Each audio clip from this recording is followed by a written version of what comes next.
Hello and welcome to World Stories, your international reporters magazine. I'm Sumi Somasganda, and on this edition, we take a closer look at one of Venezuela's most influential poets. We sail down Russia's mighty Volga River. And what is a seismic station? We'll find that out a bit later in the show. But first, we meet an exceptional young woman, Suhaila Mohammadi. She comes from the province of Balochistan, one of the least developed and most conservative regions in Pakistan. And that makes Suhaila's story all the more incredible. She's a black belt karate champion. With the help of a very supportive coach, she was able to overcome her doubters and local prejudices to prove her skills on the international stage. Black Box Sound sat down with the bright young star and brought us this story. There are 300 students in the club where I got my black belt. 250 are boys and the rest girls. I am a top medalist, and that is proof that we girls can do anything we put our minds to. I started karate in 2004. I chose karate after watching some martial arts movies that inspired me. At that time, she was 8 to 9 years old. She was so enthusiastic. She used to watch from the windows when we practiced karate. I desperately wanted to start martial arts. And then I finally got the chance. After she signed up, her enthusiasm kept increasing day by day. When others trained for 1 hour, she trained for more than 2 hours every day. She used to say, "I want to get better." I told her I treat all my students the same, and I want to see you progress and go very far in karate. After a lot of hard work, I was awarded a black belt in 2007. And since then, all the medals that I received, all 35 medals except one, are gold medals. She has a very sharp and focused mind. She only has to try once to learn what's being taught.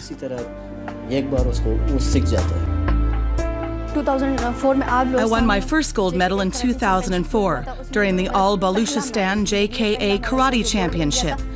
That gold medal encouraged and motivated me to keep it up. Also, my teacher and other senior students were happy for me, which meant a lot. For them, congratulating me might have been a small thing, but for me, it was a great honor.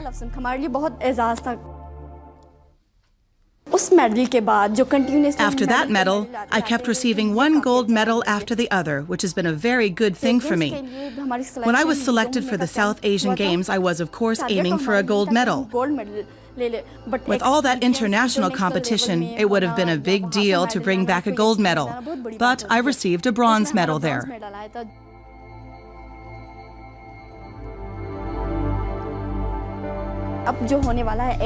Now I am preparing for upcoming events, including the South Asian Games in India. With God's grace, I'll bring home a gold this time. Being in an unprivileged area like Baluchistan, and being in a sport like this, I had to face a lot of challenges at the start. The culture here does not allow girls to enter a field like the martial arts, and so I faced a lot of difficulties. Traditional everyday clothes that we wear are very different from the karate uniform. This created a lot of problems for me.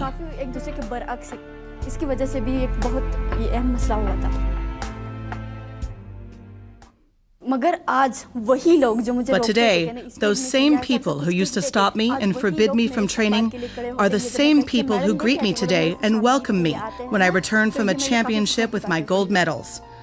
This for me is something to be proud of. For me, my coach Ghulam Ali has played a major role in my success today.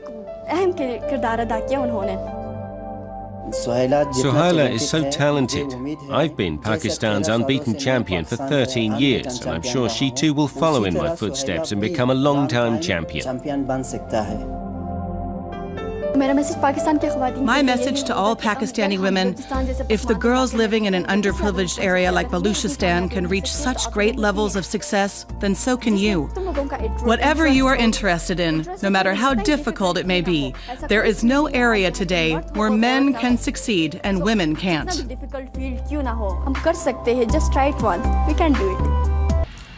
We come from the night and toward night we go. That is the opening line from My Father the Immigrant, one of Vicente Herbasi's best-known poems. Herbasi was a Venezuelan writer, politician, and diplomat.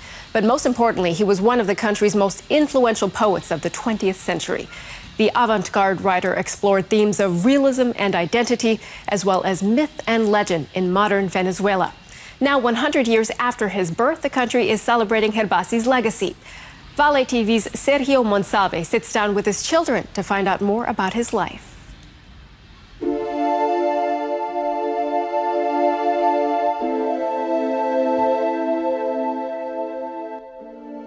I don't know whether I prefer my father's poems or his books. Both are very special. Vicente Herbasi is considered by both Venezuelan and international critics to be one of the key voices of 20th century Venezuelan poetry. My Father the Immigrant is about his relationship with his father, his childhood, what life was like with his father, and what he experienced after his father died.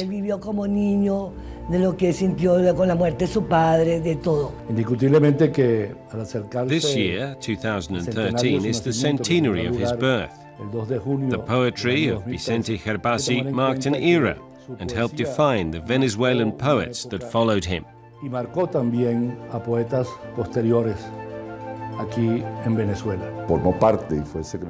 He was a member and was secretary of the magazine Friday. They were the vanguard of poetry and art in Venezuela, and I would say of Latin America as a whole. The poetry of Vicente Herbasi has the special quality of being tropical and rooted in the Venezuelan countryside. But it is also poetry that is universal, and that is perhaps one of the reasons that very early in 1947 people started to translate it into other languages. Dad was a man who taught us that we had to have strong political values. I was a teenager during the dictatorship of Pérez Jiménez. My father didn't support the dictatorship, and the first thing he did following the coup against Romulus Gallegos was to give up his diplomatic post in Geneva.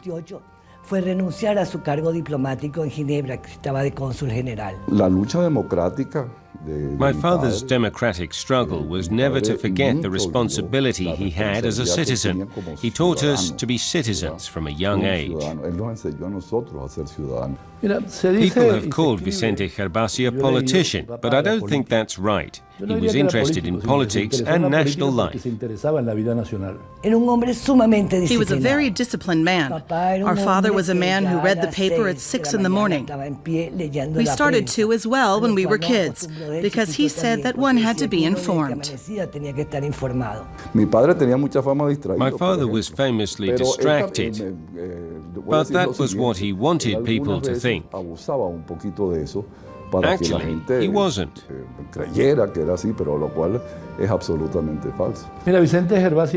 Vicente was very warm with a great sense of humor. He was also very quiet and friendly. He had an innocent character that was apparent to everyone. I want to keep alive his reputation as a human, as a poet, as a human being, as a friend, a father, a husband. Society has lost many values, values Vicente always maintained throughout his life. He was a man who never yielded and stuck to his principles. I think the main thing in a time like this in Venezuela is that Vicente Herbasi, being a man of letters, an intellectual, an artist, and a creator, was always conscious of social issues. That forced him to deal with national life like every citizen must. He always sided with the right cause. In this case, that cause was democracy.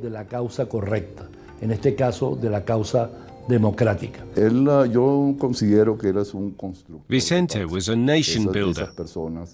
There are politicians, engineers, poets, artists, doctors, or painters, who are also great builders. Vicente was one of those men who devoted their lives to create this country, modern Venezuela.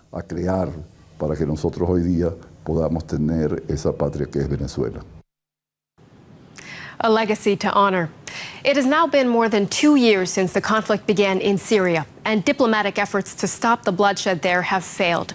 It's estimated some 100,000 people have died and millions have been displaced. As the fighting continues, the humanitarian situation inside Syria grows more critical by the day. But for the waves of families who have fled across the border into neighboring countries, the circumstances are also dire. In Lebanon, there are nearly 1 million Syrian refugees, and many of them are struggling to survive. Alan TV's Malek Abul Khair brings us this story. Just a note, the identities of the people in the story have been obscured for their protection. Syria's ongoing civil war has forced over 2 million of its people to flee their homes. Many families are living in improvised camps or squatting in abandoned buildings, like this apartment in neighboring Lebanon. Many refugees are forced to do without even basic necessities or services. Most are impoverished and dependent on charity from local people and aid organizations. We live in this one room. It was full of sand and gravel. We cleaned it out, but we didn't bring anything with us from Syria, and we have to live from donations. We use this room as our kitchen, bedroom, and living room.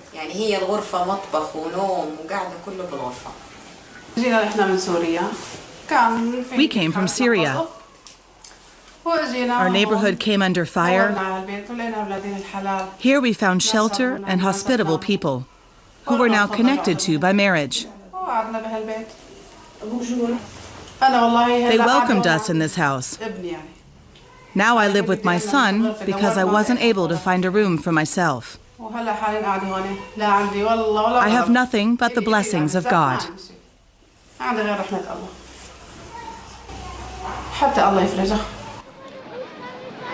Most of the families are just women and children. Few of them are willing to show their faces to the camera for fear of reprisals from the regime against their husbands and relatives fighting in the Free Syrian Army. And few are able to afford baby food, groceries, or blankets for the approaching winter. These people are in urgent need of help.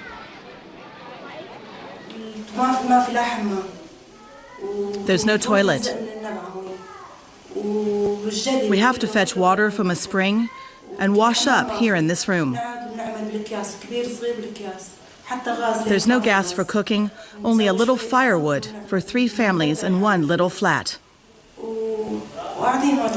There's nothing, not even a cooking pot. With a lot of effort, I can get baby food and diapers for my little daughter from an aid organization. When we first came here, we looked for a place to live for a long time. And eventually, some people took us in.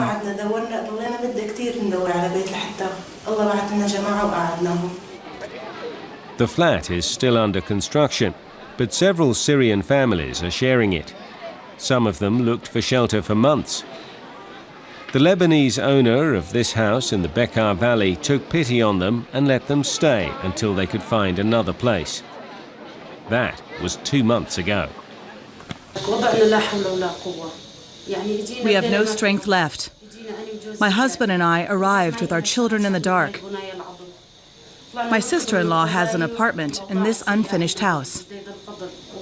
We fled the bombing in Jadidet al-Fidel. The situation everywhere in Syria is unbearable. My husband, my children, and I sought refuge with my sister-in-law. Then my brother joined us. The room is so cramped we can hardly do anything here. My mother called and said she wanted to come here with my 2 sisters. I told her we couldn't take them in. What can I do? There's just no room.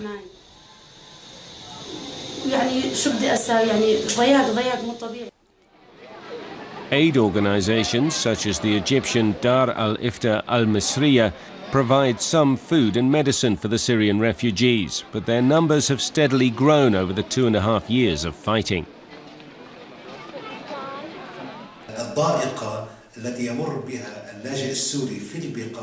The most pressing need of the refugees in the Bekaa Valley is for shelter. A few brought enough money with them to pay rent, but often only for 1 or 2 months. Eventually, the money runs out, and many of them are ashamed to live on the charity of others for long. So they go looking for other accommodation.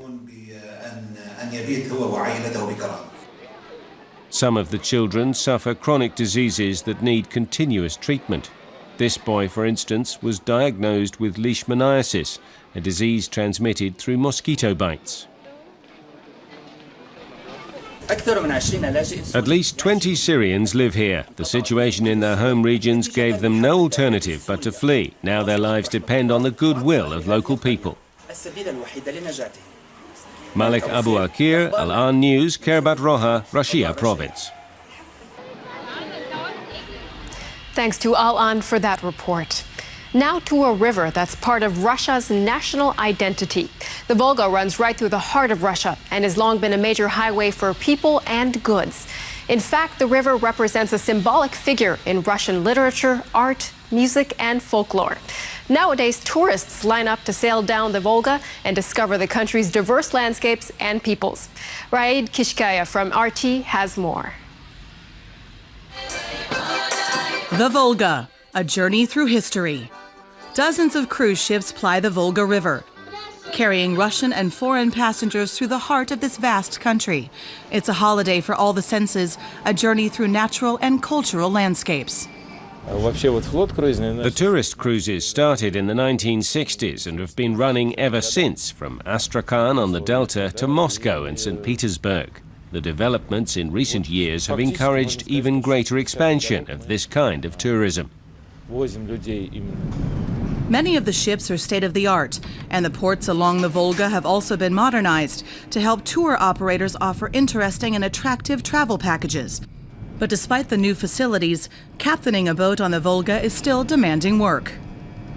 Traveling on the water requires very good knowledge of geography. As skipper, you have to know the entire route, the banks, the channels and bends by heart. Another requirement is experience with entering and exiting the locks.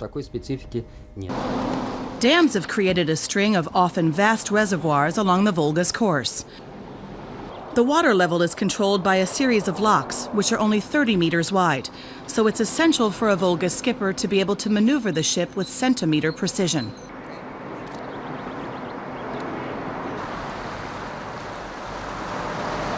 More than 90 ethnic groups live along the banks of the Volga, making the cruise a journey through a multitude of histories and cultures. In this nature reserve, as many as 60 plant species can be found growing on a single square meter. The area once served as a hideout for pirates, who kept watch for passing ships they could board and rob. Russian realist painter and sculptor Ilya Repin painted his best-known work, Barge Haulers on the Volga, in the village of Shiryayevo, near Samara.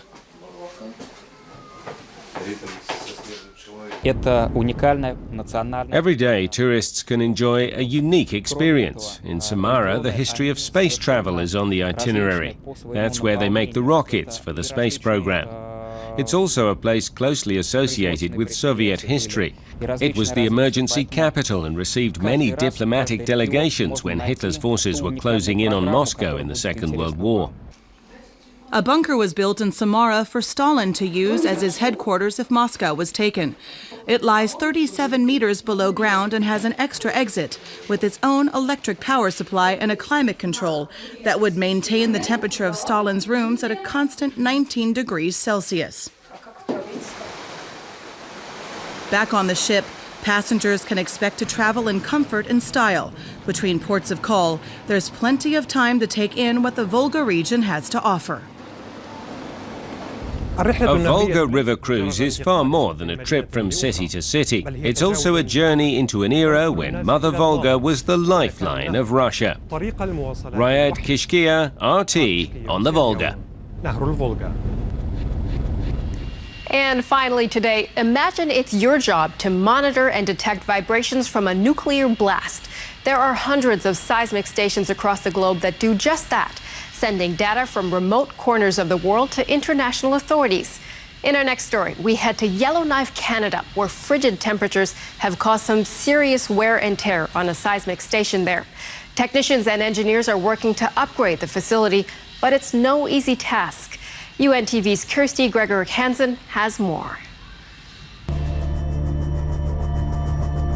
Tools to detect nuclear explosions are delivered to a remote outpost in Yellowknife, Canada.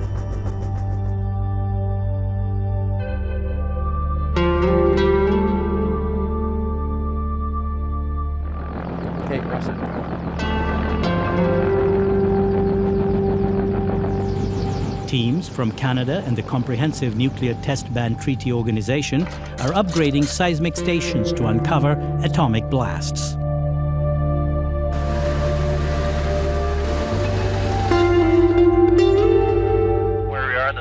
Shut down there. Ross Ashley is a seismic technician. The other helicopter and those signals too. So. Well, we're currently at White 3. This is the broadband site. We're installing a new power supply, battery system, and new sensor. It's a massive logistical effort. Around 60 tons of equipment must be flown in to 20 different sites. Together, they create an array, like a giant microphone, to track and record vibrations in the earth. Yellowknife is one of the over 300 stations dotted across the globe to detect nuclear explosions. It's part of a verification system designed to monitor violations of the 1996 Comprehensive Test Ban Treaty, or CTBT, adopted by the UN General Assembly. At the heart of each station is a seismometer. This one is kept in a cave, tunneled into solid, stable rock to protect the sensors against extreme cold. It was initially established by the British in the 1960s to eavesdrop on Soviet nuclear explosions. Scott Dodd, technician from the Geological Survey of Canada, has come to replace the old sensors. So this site was selected because it's on obviously very old competent bedrock, and it's north, so the signals from the Soviet would just travel across the Arctic over this way. And so basically that's how it was established originally, until it got a new purpose as far as for the Test Ban Treaty.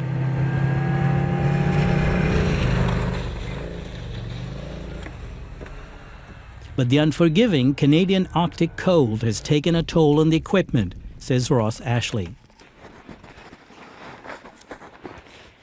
This is the original vault built in the 1960s. This houses the seismometer. A lot of these are very old. Some of these are subject to letting water in and icing up, effectively desensitizing the seismometers. The aging equipment is well past its design life. The rusting radio towers that transmit the data will also be replaced. But the biggest challenge? Power. The propane fuel is heavy, so is the vehicle that carries it. Refueling the tanks can only be done in winter, when the ice is at its thickest to hold the weight. Seismic technician Fred Murphy navigates across frozen lakes to reach the stations. Yeah, then we pump for like half an hour or 45 minutes, fill the tank. As part of the upgrade, solar energy will be used to power the sites. The solar power supplies now should be very reliable and hopefully run without propane. It's taken almost 2 years to upgrade the 20 sites. Now one of the final radio towers is to be installed. The hard work pays off. The signal flows into the central recording facility. In less than 5 minutes, it's transmitted to Ottawa, then on to analysts in Vienna, Austria. Jacques Pretorius, seismic engineer, CTBTO. So this is a proof that the station which was installed today is sending data. Definitely we know that the installation was successful. So it's a good feeling. Well, that's all for this week's edition of World Stories. From all of us here and our contributing reporters and partner stations around the world, thanks for watching. You can watch this show and many more at our website. That's dw.de/worldstories. We hope you've enjoyed our program. Here's this week's Picks of the World before we go. See you next time.